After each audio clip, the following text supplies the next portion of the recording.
Usually I like to go around the room and get to know everybody by having you introduce yourself and say a fun fact about you, but I don't have a lot of time tonight, so what we're going to do is we're going to go around the room and do that anyway. Everybody just introduce yourself, fun facts, starting with me, and then we're just going to stop.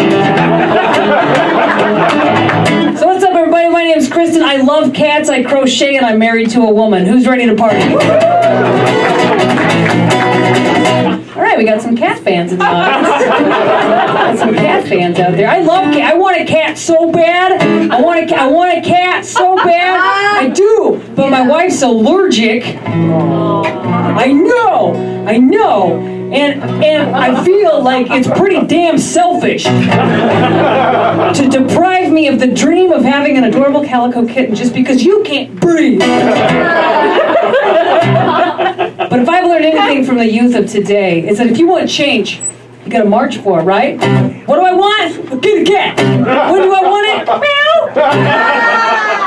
Say it with me. What do I want? A kitty cat. When do I want it? Meow.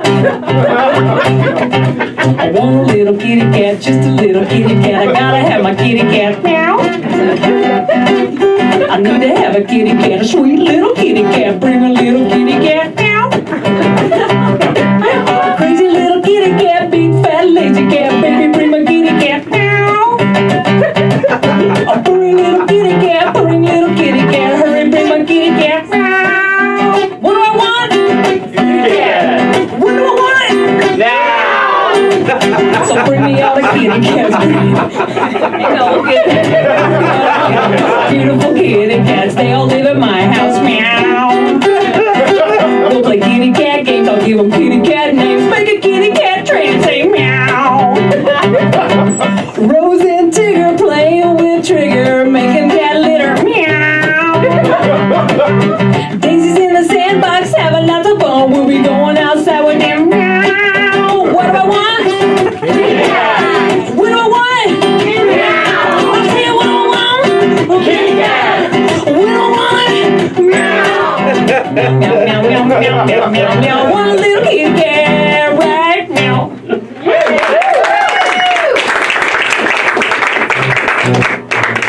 I know, I want one so bad. It's not a joke at all. I really do. But I can't get too mad at my wife because I'm lucky to have her in the first place.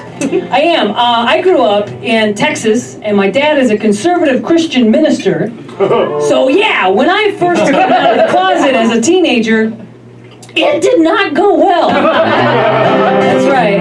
It went so poorly that shortly after coming out of the closet, I took it back. You can totally do that. Yeah, I took it back. I took it back. Coming out in Texas is hard, so I took it back. Coming out was like Groundhog's Day. I came out and said, nah, 6 more years of being. I took it back. Oh, hell yeah, I took it back. So I went back in the closet, stayed there for a little while, and it was awkward. It was a little awkward dating guys for the first time. I just didn't know how to act on a date with a boy. Like, I was on a date with a boy one night. He took me to a movie, and we were in the movie theater. And my date with the boy, he started shivering because it was cold in there, and so I offered him my jacket. Dating boys, what can I say? He was okay, but it kind of felt gay.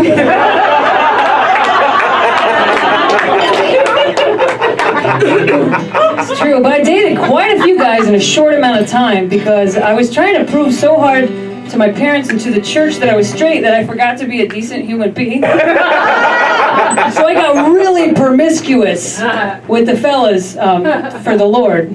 I went to first base, second base, third base for Jesus. Let guys do weird things to me for Jesus. Had a lot of sex without feelings for Jesus. Ooh, I slept around for Jesus. Kumbaya, kumbaya, kumbaya. You shouldn't have applied that. No, that's no good. No, I think it's good though. I find that I got comfortable in my own skin eventually, and I met my wife, and I think that's what life's all about, is finding somebody to connect with. You guys are a romantic crowd. You seem pretty romantic. How about that? Do you guys think there's somebody out there for everybody? No. No, right? Lonely, party of one. Well, I'll disagree, but very, very kindly, I disagree. I think that life is like a puzzle, and you're just a puzzle piece waiting for your missing piece to click in. I do think there's somebody out there for everybody. I do. I mean, sometimes you see people and you're like, ugh, not them. Well, they'll die alone, you know. But most people, you know, most people. And even the die-alones, you know, even ugly socks have a mate, you know. I saw a guy once, and this is kind of, Lynn's so I think there's someone out there I was in Vegas one time, I saw a man walking down the street. He was a strange ranger, like one of those, there's no one out there for him. You know, like, everything about him was odd. He was bald but had a long ponytail, you know. Interesting hair choice, you know. No business, all party. What? He's a big fella wearing tiny clothes, okay. Socks and Crocs, my favorite. Walking down the strip in Vegas holding an iguana. Strangest thing about this man was that he was wearing a wedding ring. Yeah, which means he has a love story. And I wanted to know what that love story was. So I followed him. Right up until I got bored and decided I'll just make it up. Here's what I think happened. They fell in love at the reptile store. Well, on the lizard food aisle stood a girl named Sarah. She had a lazy eye and was chewing on her hair. She was on the theme song to Deep Space Nine when a boy with a ponytail caught her good eye. He was breathing kind of heavy when he reached for the iguana treat. Sarah got nervous, started staring at her feet. Ivan said, I really like your sandals and your socks. Sarah said, that's nice of you, I really like your Crocs. Then they talked about iguanas and they talked about Star Wars, never thinking they just found love at that reptile store.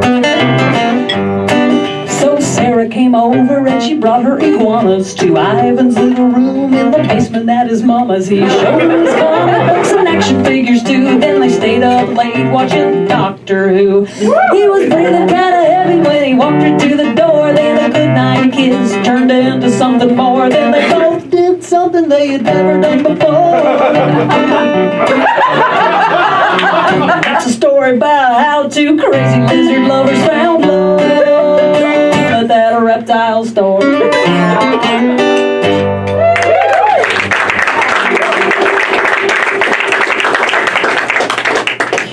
I love a good love story. I do. I grew up on Disney love stories, you know, the classics, Little Mermaid, Snow White, Cinderella, you know, and they're so beautiful as a kid. But when I read them now to my niece, they change in my head.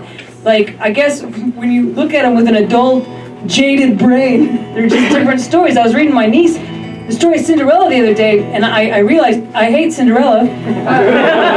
Least favorite character in the whole book, but I really like the stepmom.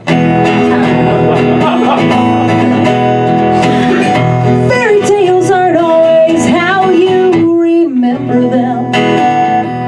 Cinderella was a really good housekeeper, but kind of ungrateful to the stepmother that took her in. She was always complaining, a whiny brat if you ask me. Complaining about the fact that she had to clean. I mean, come on, this nice lady put a roof up over your head, so suck it up, Cinderella, and make that bed. Well, despite her attitude, she gets invited to a party where she starts hitting on the hottest guy around. Well, come on, Cinderella, no wonder your stepsisters hate you. Cinderella gets around, she's kind of a town pound. Then she gets drunk and starts acting like a stripper. She loses track of time, stumbles down the stairs, loses her glass slipper. Drunk people lose shoes, drunk people lose shoes. Drunk people lose shoes, drunk people lose shoes. Sober people never do. See, fairy tales aren't always how you remember them. The story changes when you're grown up from when you were a kid. Let's look at the moral of the story that we learned from Cinderella. If you're a whiny little slut that goes to parties and gets drunk, you'll attract your own daddy, who might be rich but has a foot fetish. white girls try on shoes. Let's look at the moral of the story that we've learned from this song. Drunk people lose shoes, drunk people lose shoes. Sober people never do. Drunk people lose shoes, drunk people lose shoes. Sober people never do. Sing along times, everybody. Drunk people lose shoes, drunk people lose shoes. Sober people never do. Drunk people lose shoes, drunk people lose shoes. Sober people never do. Big finish, drunk people lose shoes, drunk people lose shoes.